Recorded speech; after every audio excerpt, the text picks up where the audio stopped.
Today we will learn about uses of for. Uses of word for. So, first one is for me. Me is nanu, nanage, everything comes me. For means gay. So, me is nanu, it becomes nanage. For is gay, nanage. If you want to give an example here, nanage pustaka beku. Its meaning is I want book. Nanage pustaka beku. How will you write? Nanage pustaka beku. Beku is you want. Beda is you don't want. So, nanage pustaka beku. Second one is for you. You is, as you know, neenu. So, as for is there, you will add ge. Neenage. Neenage. When you stands alone, you say neenu. When me stands alone, you say nanu. But when it is followed by for, you will say nanage. Here also neenage. Ninage, if you are asking somebody, do you want food? So, ninage uta beka. You are asking, right? Ninage uta beka. Ninage uta beka. So, here, for you, ninage uta beka. Third one, for him. What is him? Him is avanu, right? When him stands alone, it is avanu. When him is followed by for, avanige. That is avanige. Like how you write ninage, avanige. Avanige, example, naale ಶಾಲೆಗೆ raja. You are telling he has holiday tomorrow for his school. Avanige naale ಶಾಲೆಗೆ raja. Avanige naale ಶಾಲೆಗೆ raje. Raje is everything same. Raja. Avanige naale ಶಾಲೆಗೆ raja. Next is for her. This is for female. Her is avalu.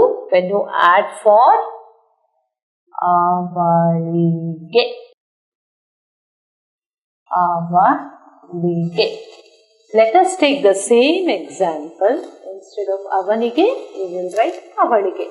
Avalige naale ಶಾಲೆಗೆ raja. Same thing, you are replacing this.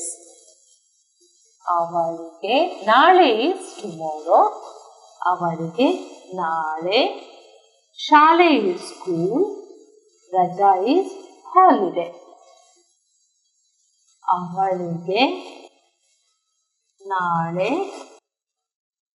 ಶಾಲೆಗೆ raja. ಅವಳಿಗೆ ನಾಳೆ ಶಾಲೆ raja. Fifth one. So, fifth one is for them. So, them is avaru. When it is followed by for, then it is avarige. Avaru becomes avarige. ಅವರಿಗೆ. When you are telling in a plural form, ಅವರಿಗೆ ನಾಳೆ ಶಾಲೆ ರಜಾ. Same thing you can take. Okay? ಅವರಿಗೆ ನಾಳೆ ಶಾಲೆ ರಜಾ. So, ಅವರಿಗೆ is a plural form with respect. ಅವರಿಗೆ ನಾಳೆ ಶಾಲೆಗೆ ಶಾಲೆ or ಶಾಲೆಗೆ, both the things you can write. ಶಾಲೆಗೆ ರಜಾ. ಅವರಿಗೆ ನಾಳೆ ಶಾಲೆಗೆ ರಜಾ. So, for me is ನಾನು becomes ನನಗೆ when you add for. Example is ನನಗೆ ಪುಸ್ತಕ ಬೇಕು, ನನಗೆ ತಿಂಡಿ ಬೇಕು, ನನಗೆ ಹೂವು ಬೇಕು, ನನಗೆ ನೌಕರಿ ಬೇಕು, ನನಗೆ ಚಾಕ್ಲೇಟ್ ಬೇಕು. Anything you can write. For you, ನಿನಗೆ. ನೀನು becomes ನಿನಗೆ. ನಿನಗೆ ಊಟ ಬೇಕಾ. For him, ಅವನು becomes ಅವನಿಗೆ. ಅವನಿಗೆ ನಾಳೆ ಶಾಲೆಗೆ ರಜಾ. For her, ಅವಳು becomes ಅವಳಿಗೆ. ಅವಳಿಗೆ ನಾಳೆ ಶಾಲೆಗೆ ರಜಾ. For them, ಅವರು becomes ಅವರಿಗೆ. ಅವರಿಗೆ ನಾಳೆ ಶಾಲೆಗೆ ರಜಾ. Sixth one. For us. Us is ನಾವು. ನಾವು becomes ನಮಗೆ. So, ನಮಗೆ. So, example, ನಮಗೆ ನಾಳೆ ಕೆಲಸಕ್ಕೆ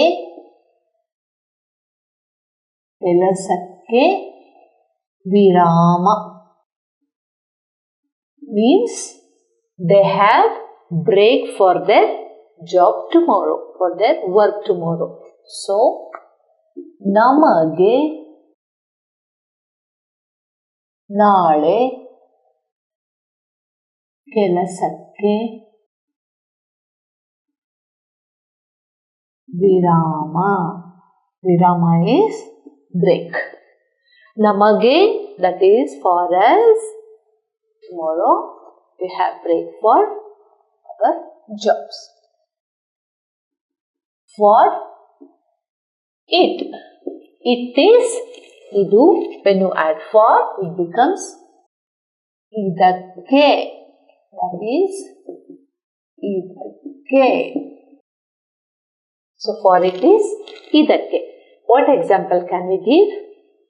ಇದಕ್ಕೆ ಕಾಲು ಮುರಿದಿದೆ.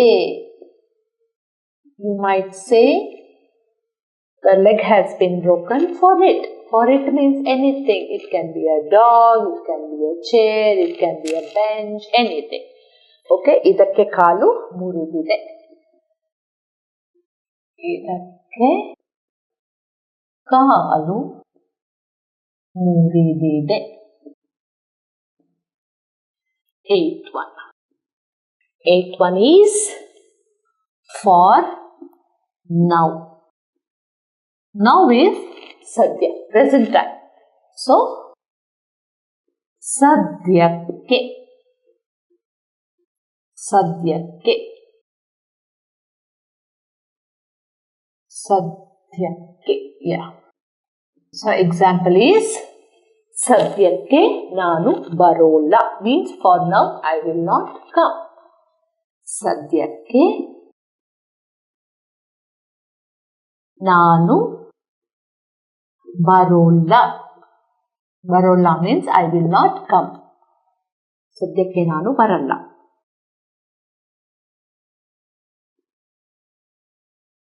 ನಾನು ಬರೋಲ್ಲ. For now I will not be coming. Ninth one.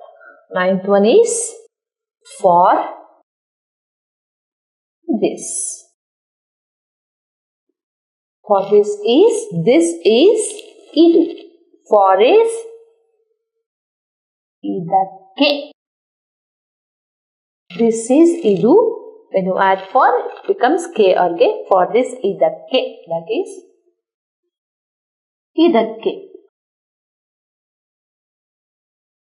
It also idakke. This also idakke. For this, idakke. You can take the same example. Idakke. Or another example. Rekke illa. Means you are talking about a bird. Rekke illa. So, idakke rekke illa, that is idakke, that bird is not having its wings. Idakke rekke illa. Next one, the last 10th one. For that. As you know, this and that are idakke and adakke. For that, adakke.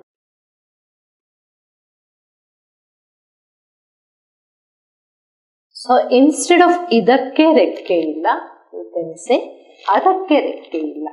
Okay? Adakke rekke illa.